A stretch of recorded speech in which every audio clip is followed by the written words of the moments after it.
Hello everyone, welcome to Kakao Side Out. I am Kakao Konami. I am going to do a video reading. This time naman for Aries. Okay, asan yung ballpen ko? Sandali. Ballpen. Sorry, hindi ako prepared. Nagmamadali kasi, ayan, tuloy. Ayokong gumagamit ng bagong ballpen. Habang hindi pa ubos yung isa kong ballpen, pero hindi ko siya makita. Okay, let's use new one na lang.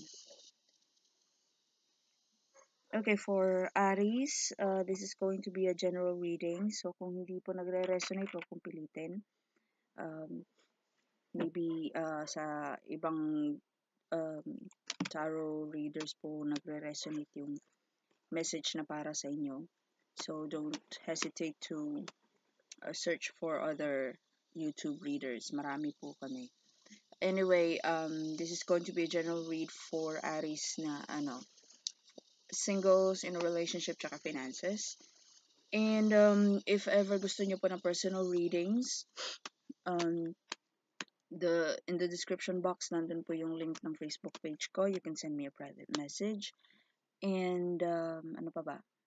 Sa mga nag-like, nag-comment, nag-share, nag-subscribe sa mga videos ko, maraming salamat po. And if you're new, hi, my name is Kakao. And I guess that'll be all. Let's start. For April 2019, Aries. Any messages for Aries regarding their finances, please? April 2019. Okay. May tumalon. Current situation, Ten of Cups reversed.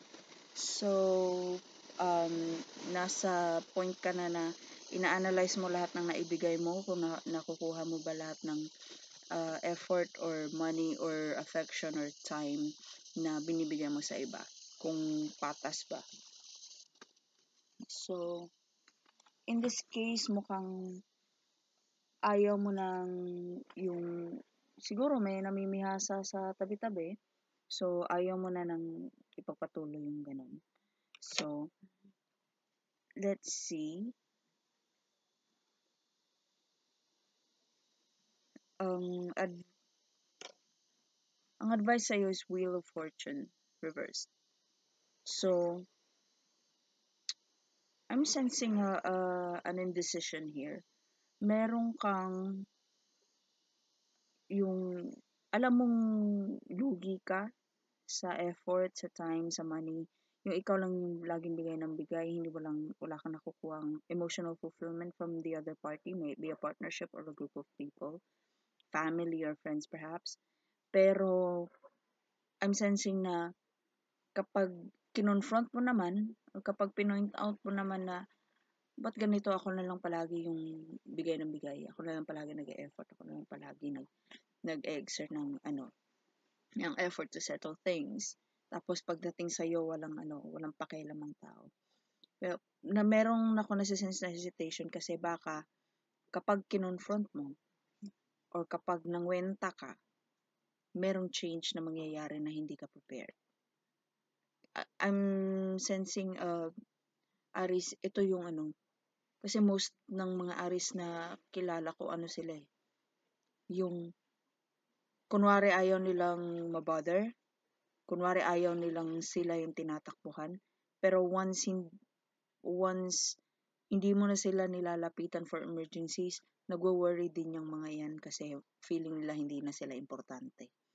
So, Aries is the zodiac sign na kailangan alam niya nangyayari lahat, alam niya kung anong dapat gawin just in case na magkaroon ng problema, parang alam niya yung kung paano aaksyonan. So in this case siguro Aries, natatakot kang makipag-usap ng masinsinan na bakit ikaw na lang palagi nag-e-effort, bakit ikaw na lang palagi nagbibigay ng kung ano mang kaya mong ibigay pero walang nabibigay sa'yo in return. Kasi baka umabot sa point na ipamukha nilang hindi ka nila kailangan. So parang ang kinakatakutan mo, I guess, is yung what if pag nangwenta ko, pag kinonfront ko biglang, okay, ayaw mo, di wag. O kung pagod ka na, then stop. When in fact, hindi naman yun yung point. Ang gusto mo lang naman is yung equal na give and take ng relationship. Kaya ang nagiging advice sa'yo is do not fear change. So, parang ito pinipigilan mo yung wheel of fortune eh. So, wag ganon. Wag mong pipigilan. Parang if merong mga tao sa paligid mo na kailangang mawala, gaano man kaimportante, gaano mo man kamahal, kung destined silang mawala ng connection sa'yo, kung destined silang mawala sa situation mo, sa social circle mo, so be it. Parang yun yung advice. Do not fear change. Do not stop the change from happening. Kasi pag may, yung nga, palagi kong nilalagay yun sa posts ko, sa page ko, sa mga written na mga forecasts ko. If merong kailangan mawala, it only means merong ipapalit. Na mas swak sa situation mo, na mas kailangan sa situation mo para mag-transist yung situation mo into something new and into something better. So, yun yung parang ina-advise sa'yo, Aris. So, kung ayaw nila sa'yo, kaysa naman magtiyaga ka dun sa mga taong ayaw sa'yo, di ba? So, why not go for the people who appreciate you? Di ba? So, do not fear change. Kung feel mo hindi balance yung effort, ikaw na lang palagi nagbibigay, wala kang nakukuha in return, walang emotional fulfillment, then leave. Ganon. Don't fear change. Malay mo pagkawala mo tsaka pa nila malalaman na sana kung nandito lang yun. If only may connection pa ako kay Aris. Ganon. So, yun naman palagi nangyayari. Kung kailan nawawala tsaka namimiss, kung kailan nawawala tsaka hahanapin. So, do not fear change. And if you're going to do as advised, ang maganda nito is mare-relax ka na. Hindi ka na mapaparanoid. Bakit ako lang palagi bigyan ng bigay? Bakit palagi ako lang tawag ng tawag? Bakit ako lang palagi nag-text? Hindi nila ako tinatawagan o hindi parang pinaparamdam na sa akin nila ako kailangan. So, mawawala na yun. Mawawala na yung paranoia na yun, yung pag-iisip mo kung ano ka ba talaga sa kanya or ano ka ba talaga sa kanila. Mawawala na yun. Magiging relax ka na. Ito, chill na night to eh. Parang, ayaw nyo di wag. Hanap ako ng iba. Parang ganun. So, there. That's for you, Aris. Pero kung sa finances to, nga pala, mabuti na alala ko. So, kung sa finances to, maybe merong budget na palaging nasisira kasi pinoprovide mo sa iba. O pwedeng kung sa negosyo, ikaw lang yung palaging nandun sa sa maybe sa store, sa business site, ikaw palaging tumatao, ikaw palaging nag-aasikaso ng customer and all that. Tapos yung partner mo, wala. Parang nagbigay lang ng investment, como nagbigay lang ng pera, nagbigay ng investment, walang effort from their end. Na kung tutuusin, ikaw nagbigay ka rin tapos may effort ka pang kasama. So, do not fear change. Maybe merong kailangang sa Bisaya pa tutyoin, tutyoon. Parang ika-cut off na sa connection mo. Maybe there's another approach na maganda naman kaso nang hihinayang ka kasi nga may connection kayo nung isa. So, don't. Lalo na kung negosyo, business is business. Wala kang naitutulong, chupi. Ganon. And if you're going to do just that, wala lang tension. So there, that's for you, Aries, and let's now proceed to Aries singles. Okay. So for Aries, Aries singles, please. Any messages for Aries singles? Shuffle one. Okay, this card wants to come out. Death. So, mawawakasan na ang El Nino phenomenon. Or, mawawakasan na yung naalala ko lang yung Ruel Divina. Yung, Bisaya siya na nananawagan palagi kung sinong pwedeng magmahal sa kanya. Saan siya makakahanap ng love life. Kung saan na siya napunta, sa highway, sa gubat. Tapos nanawagan pa siya na kung sino yung tagda 2, 3, 4, 5, 6 yung jowa. Tulungan naman daw nila yung mga singles. Dahil dito sa death card na to, naalala ko yung El Nino phenomenon na nga daw. Nanawagan siya sa mga taga-anim na yung para daw thesis. Group effort daw yung pang-jojowa. Tapos may video pa siya about sa mga crushes na mag-cooperate naman daw ay yung mga crushes sa mga crush daw nila mag-cooperate naman kung para hindi na daw siya single. So ayun, sira ulo lang. Anyway, so kay Aries single, ayun, lumabas. Second card. So merong mamamatay na yung pagiging single mo. May death card na, mata-terminate na yung singlehood mo. And seems like merong mag-o-offer. King of Cups. So, si Ruel Divina kung Aries siya. So, ewan ko sa kanya kung Aries siya. Anyway, King of Cups, so merong mag-o-offer.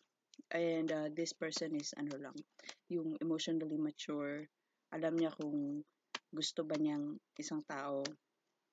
Kasi 'di ba, meron naman talagang mga nanliligaw or merong nagpapakyut na yung pag naging exclusive na, pag tinanong mo kung ano na ba tayo, ako ba, ano na to, girlfriend, boyfriend na ba to, tapos magtatanong ka, ganun lang. Hindi ko alam. Basta gusto ko lang kasama kita, may ganun. So, anyway, itong mukhang paparating King of Cups, ito yung sure siya, ikaw. Sure siya na kung anong gusto niya sa'yo, kung magko-commit ba siya sa'yo. And usually, King of Cups, nagko-commit talaga yan. Ang magulong kausap yung King of Wands. Lalo na pag reverse. So, ito upright naman. So, parang, analisado na niya ano yung emotions niya sa'yo, kung friends lang ba, or love ka na ba niya, magko-commit ba siya o hindi. So, malinaw siyang kausap.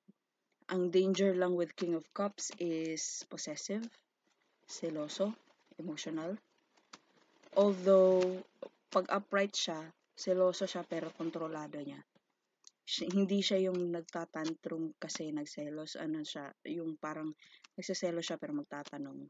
Mag-iimbestiga muna kung dapat ba magselos siya. So, parang ganun. So, possible zodiac sign ni King of Cups, Cancer, Scorpio, or Aries. Aries. Cancer, Scorpio, or Pisces. Pero not necessary. Huwag kayo dun mag-rely. Ang i-analyze nyo lang sa kanya is yung ugali niya, parang Cancer, Scorpio, Aries. Aries ang Aries? O siguro Aries yung Aries rin yung mag-o-offer sa'yo pero may ugaling King of Cups. Emotional, possessive, emotionally mature. Tapos ito yung sa lahat ng kings, ang King of Cups yung touchy-feely. Yung mayakap, ma-holding hands, kiss sa noo, kiss sa neck. Yun. Third card, Hermit card. So, ang gulo mo, Aries. Ayaw mo maging single. May nag-offer. Tapos magso-soul search ka kung gusto mo ba. Ang gulo mo. Anyway.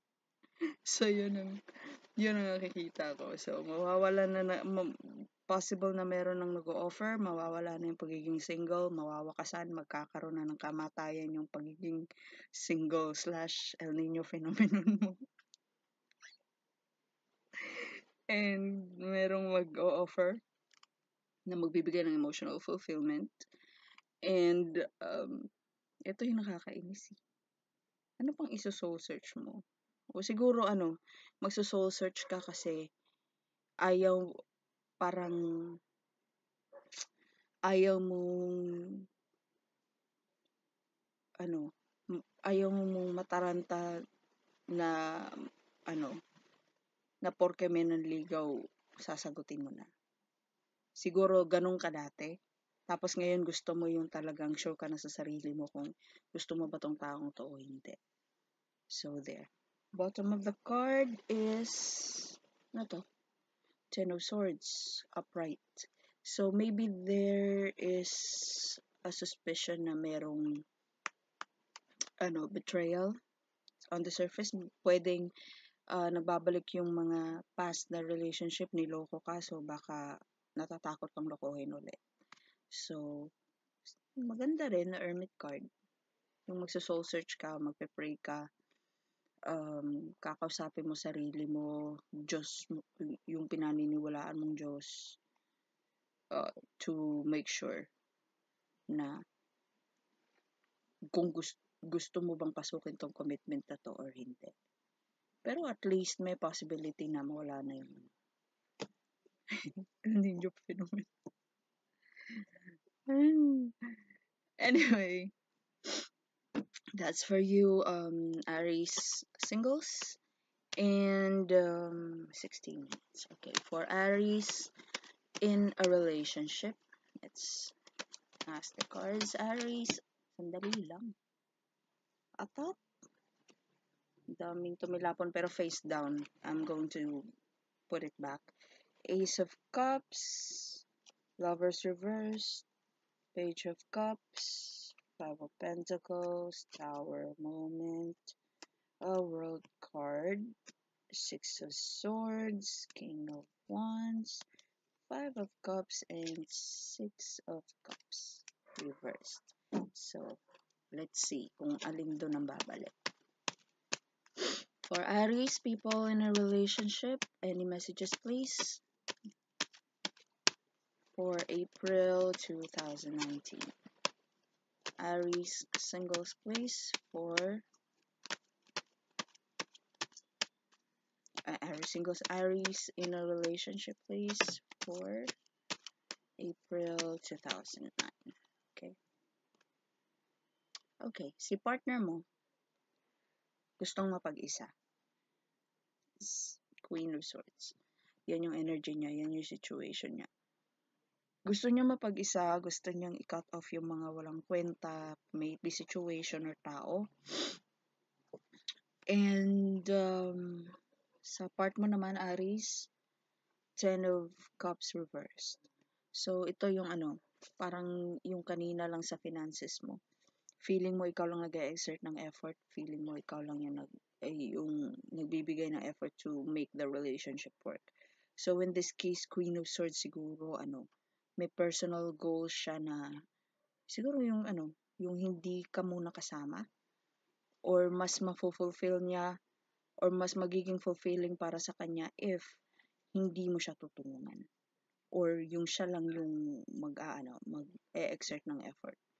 So as what I've said, Aries, ayaw mo nang hindi ka needed, hindi ka important.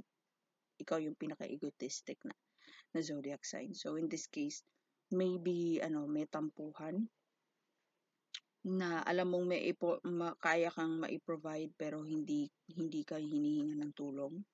Pwede ring yung lahat ng binigay mo, lahat ng kaya mong i-surrender or i-provide is masyadong Queen of Swords is the independent woman of all of the queens. Siya yung kasi yung Queen of Wands, independent siya pero parang needed niya ng social na approval Yung parang ito ang expected ng society, ito ang expected ng karamihan ng mga tao sa paligid ko, and I know I can meet the standards. Ganun nga na klase ng independence. With Queen of Swords, wala siyang pakialam kung approve ka or hindi sa ginagawa niya. Gusto niya yung ginagawa niya, o kebs.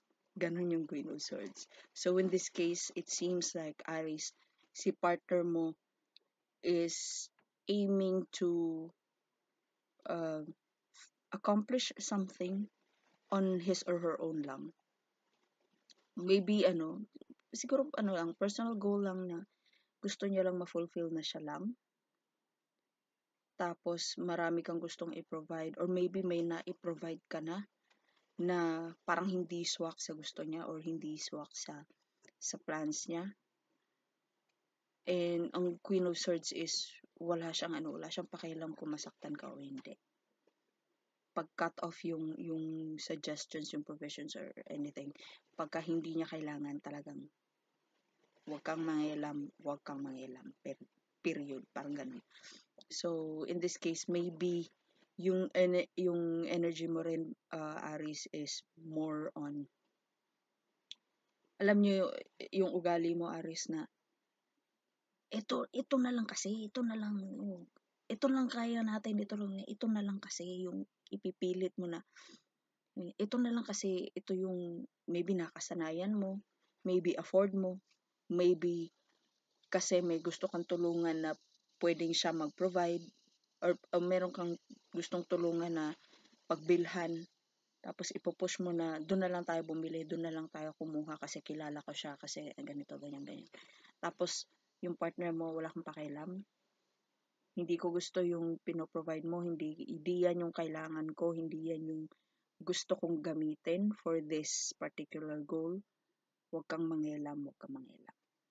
Parang ganun yung energy ni partner mo. So in a way, parang magtatampo ka na rin kasi ano ba to, ako na nga nagpo-provide, ako na nga nagbibigay, ba't tayo pa rin? So in this case, parang ang nasi-sense kung kailangan mong gawin, Aries, is slow down. Maybe masyado rin na stifle or na nasasakal si partner sa mga suggestions mo. Maybe kasi palaging ikaw na lang ang nasusunod. Maybe this time, hayaan mo siyang lumiskarte na siya lang. Or relax ka muna. Parang ganun yung dalawang cards pa lang yun. Anyway, sa set 2, anong iniisip ni partner? At anong iniisip mo about this situation? Let me see. Okay, this card wants to come up for your partner. Hierophant reversed. So, pwedeng kino-confirm yung sinabi ko kanina na maybe masyado kang maraming suggestions, hindi na nasusunod yung gusto niya, hindi na niya nagagamit yung diskarte niya, and hindi na niya na-emphasize na may diskarte siya at kaya niyang mag-isa or kaya niyang mag-decide on his or her own. Kaya i-enumerate na niya yung ayaw niya sa'yo.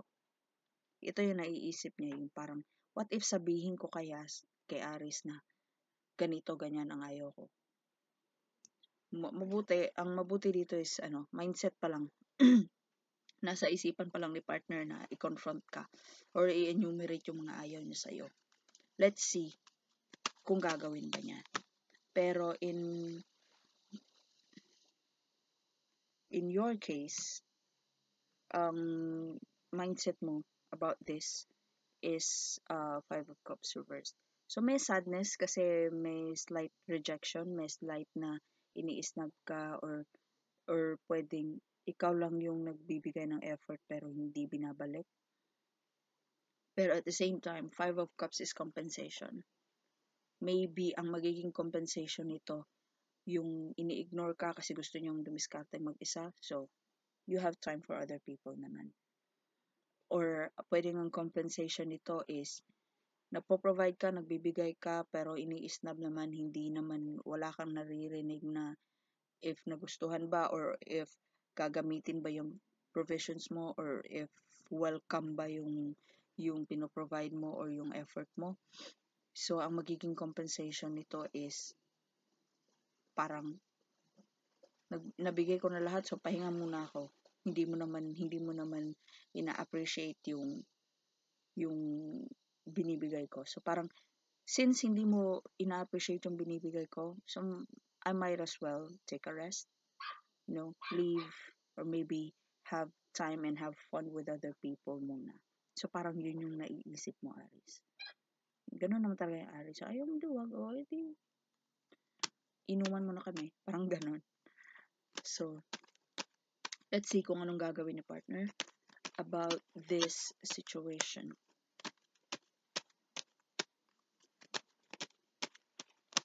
Okay. Full card. See? Told you. So, he or she is going to take a risk, but not necessarily with you. So, this may be something na personal goal niya dati na niyang gustong gawin, na gusto niyang gawin on his or her own. Let's face it, meron naman talaga tayong goal na ganyan na parang ayaw natin na meron tayong hinihinging tulong from someone. Parang gusto niyong patunayan natin sa sarili natin na nakuha ko to on my own, nakuha ko to using my own diskarte, my own tactic, my own strategy. So, yun ang gagawin niya. Full reverse, full upright. So, he or she is going to take a risk and possibly without you. So, on your part naman, what are you going to do about this? Okay, 3 cards wants to come up. Justice upright. So, there's a big possibility na parang in a way masasabi mong fair enough. Ayaw mong tanggapin yung binibigay ko, or hindi mo binabalik yung effort na ina-exert ko, and you want to be on your own, parang mabuti na rin lang kesa pilitin mo siya to do as you say, pero hindi naman siya masaya. Tapos ikaw parang naaano ka rin, parang you feel bad about the situation na rin. So, I'm sensing na pakakawala mo na rin yung parang hahayaan mo na lang si partner to do things on his or her own. So, I'm sensing ito, goal to na gusto niyang ma-accomplish na siya lang.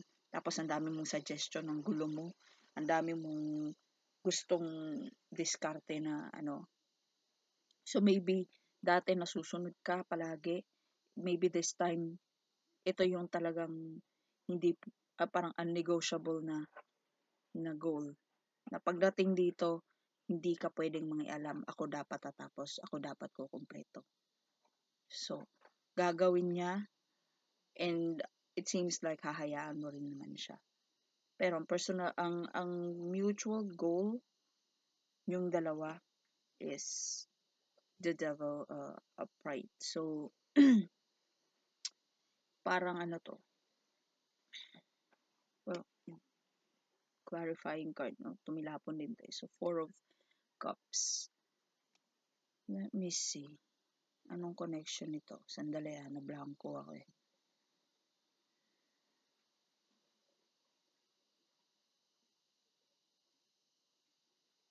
Ito yung parang kahit gaano ka magkaiba yung pananaw and diskarte nyo sa current situation, this Devil card and 4 of Cups, ito yung parang pagdating dito magkakasundo kayo as partners. So in this case, parang pareho kayong ina-acknowledge na kung ano man tong gustong matapos ni partner Aris, this is something na hindi nyo kayang pakawalan or hindi nyo kayang baliwalain ng basta-basta lang. And it needs some sort of a tactic or diskarte na parang hindi nyo kayang gawin pero parang gagawin nyo na. So in this case, maybe this is an obligation or some sort of a bondage na parang hindi nyo kayang i-separate yung sarili nyo, may it be bayarin, be an obligation to a relative perhaps, or business na hindi kayang iwanan or takbuhan. Na ito yon, bondage yan, no? Nakatali yung dalawa. So maybe this ang issue nyo is has got something to do with a bondage or an obligation na hindi pwedeng takbuhan, hindi pwedeng ipasa sa iba. And you're acknowledging the fact na merong diskarte na dati ayaw nyo, na kailangan yung ano, this is a right. So, parang pareho kayong nag-a-agree na there is something about the goal na hindi nyo siya kayang takbuhan, hindi nyo siya kayang iwanan or ipasa sa iba kasi may kailangan gawin na hindi nyo kayang gawin. Four of Cups. Yung dinidismiss yung ibang option. So, sa ibang tarot tarot decks, ang Four of Cups is, ang picture niya is yung tao nanghihinayang sa tatlong cups na natapon, pero iniisnab niya yung cup na upright na ino-offer ng langit. So in this case, parang yung parang ginawa mo na lahat ng approach to settle the situation, pero meron pang isa na pwede mo sana siyang diskartehan using that diskarte, pero hindi mo siya ina-acknowledge, maybe kasi yung option na yun, yung diskarte na yun, usually yan pagka iniisnab yung ayaw mo dun sa taong nag-o-offer ng option. That's number 1. Number 2, hindi siya swak sa religious or moral compass mo. Maybe ang kakailangan ng diskarte, sample nito, ang kakailangan ng diskarte is kailangan mong magsinungaling o kailangan mong mandaya. Tapos parang kahit mahirapan kang makuha yung goal mo, hindi mo gagawin yung mandaya, hindi mo gagawin magsinungaling. Yun ang Four of Cups. So parang meron lang talagang isang hindi swak sa yung parang pag naisip mo yung idea na yun, hindi ko gagawin yan. So in this case, parang meron kayong mutual understanding ni partner mo na mahirapan man tayo, hindi tayo lalapit doon, hindi tayo manghihingi doon, hindi natin gagawin kung ano man yung gusto nilang gawin, or hindi natin gagawin tong option na to kasi hindi talaga natin kaya, either morally, spiritually, or psychologically. So, pwede rin physically. So, in this way, parang, parang nakakaintindihan kayo ni partner mo, Aris, na kung ano man tong personal goal, or kung ano man tong goal ni partner mo, it is something na hindi pwedeng ipasa sa iba, hindi pwedeng takbuhan.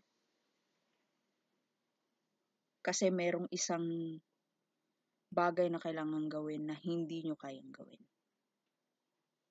Parang gano'n. Now, let's go for the advice. Advice for partner ni Aries regarding this situation, please. Okay? Ang dapat tutukan ni partner mo is moon reversed. So, ito yung kinikimkim niyang emotions.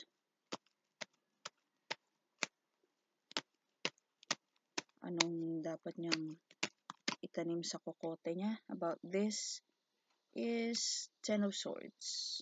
So, maybe pagdating sa issue na to, may nanloko na sa kanya. May nanggancho na sa kanya.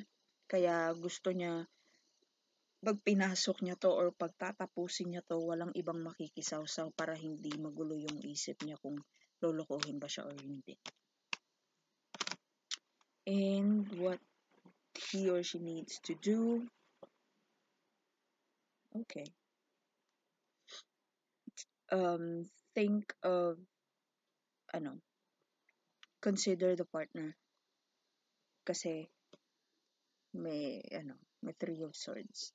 So in this case, mukhang Aries, hindi, kung ano man tong personal goal ni partner, siguro hindi kanya pinagkakatiwalaan kasi may ibang nanloko sa kanya dati.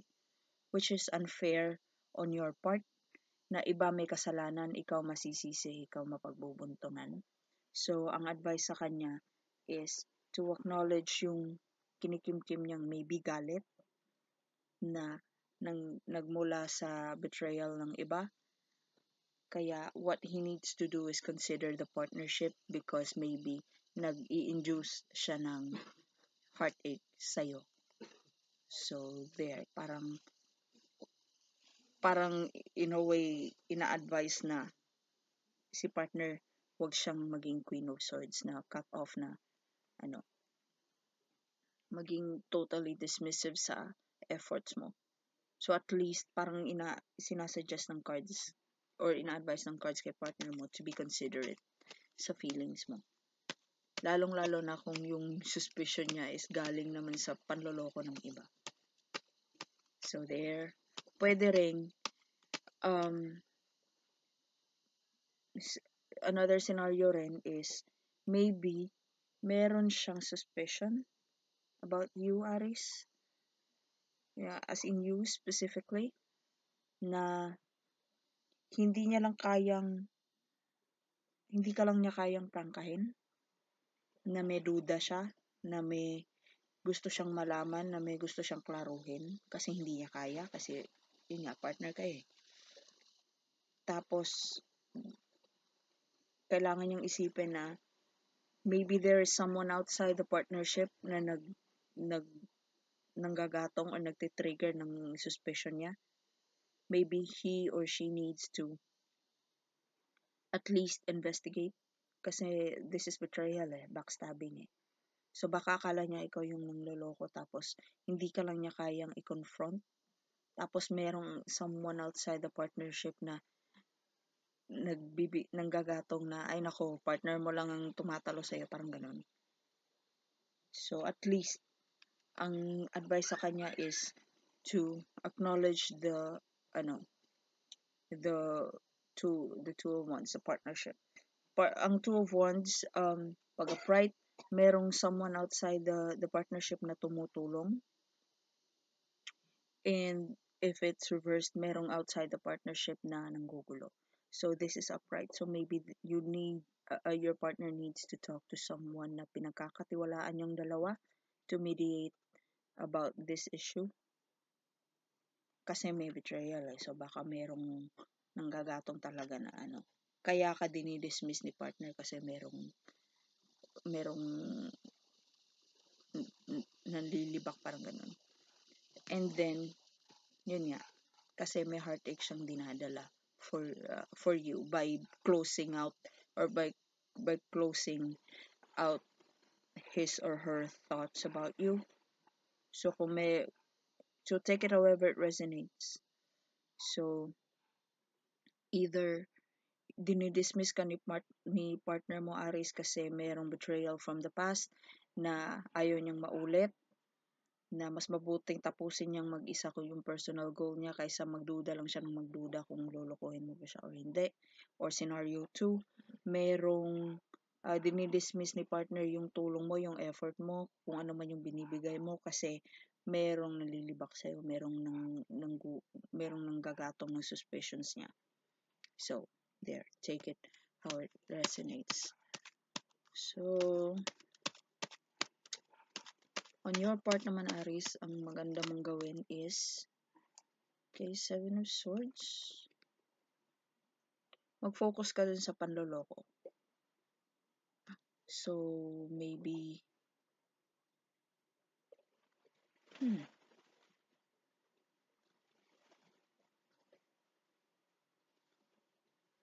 Dala.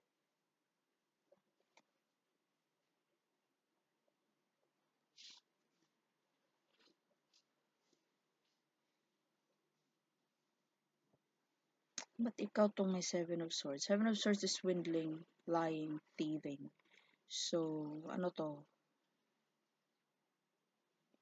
May ginagawa kang patago, Aries?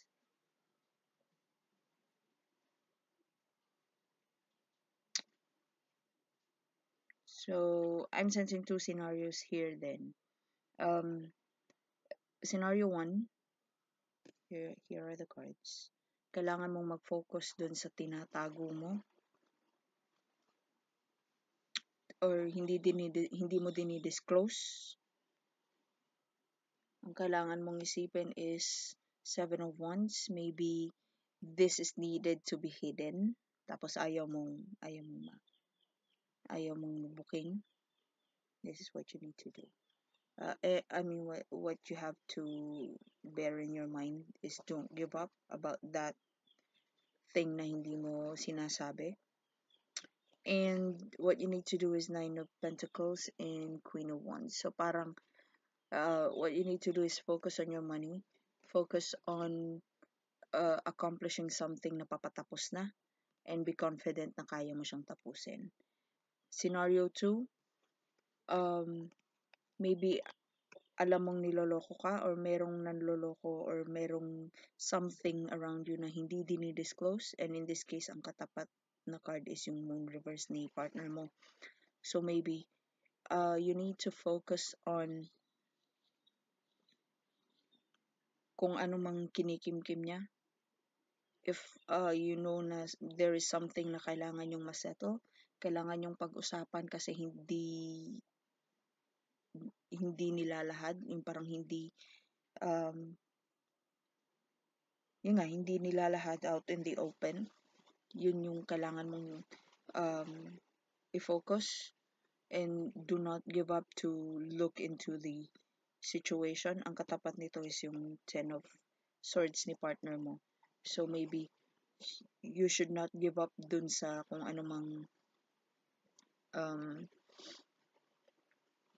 yung parang kung may suspicion ka na merong someone sa circle niya na kung ano-ano sinasabi.